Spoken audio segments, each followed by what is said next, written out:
Centimetre விளிம்பும் இருக்கும் வகையில் ஒரு ஓவியம் வரையப்பட்டுள்ளது எனில் அந்த ஓவியத்தின் பரப்பளவு என்னன்னு கேட்குறாங்க. இது எப்படி இருக்குன்னா, இது நீளம் அகலம். அப்போ அது செவ்வக மாடலில் இருக்குது. செவ்வகம், நம்ம செவ்வகம் வரைஞ்சிக்கிறோம்.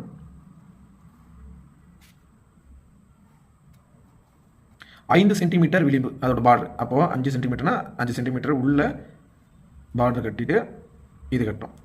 இது மாதிரி வரையணும். இப்போ இதோட சைஸ் வந்து 25 சென்டிமீட்டர் நீளம், 15 சென்டிமீட்டர் அகலம். இப்போ 5 சென்டிமீட்டர் எல்லா இடத்துலையும் 5 சென்டிமீட்டர் பார்டர் விளிம்பு இருக்குது. இங்கே 5 சென்டிமீட்டர், இங்கே 5 சென்டிமீட்டர், இங்கே 5 சென்டிமீட்டர், அப்போ இங்கே 5 சென்டிமீட்டர். அப்போ என்ன கேட்குறேன், ஓவியம் இது உள்ள வரையப்பட்ட ஓவியம் தான் கேட்குறேன். இந்த பக்கம் 5, இந்த பக்கம் 5, இப்போ இங்கே ஒரு 5, இங்கே ஒரு 5. அப்போ 25லேருந்து இந்த 5 இந்த 5 போச்சுன்னா 10. 10 போச்சுன்னா 5 சென்டிமீட்டர் அந்த ஓவியத்தோட நீளம். அகலம் 5 போச்சுன்னா 5ல் 10 போச்சுன்னா 5. அந்த ஓவியத்தோட அகலம் 5. அப்போ அந்த ஓவியத்தோட இது தான் கேட்குறாங்க. 15 L × B நீளம் இன்ட்டு அகலம். 15 × 5 மல்டிப்ளிகேஷன் பண்ணால் 5 மீது 2 7 75 சென்டிமீட்டர் ஸ்கொயர்.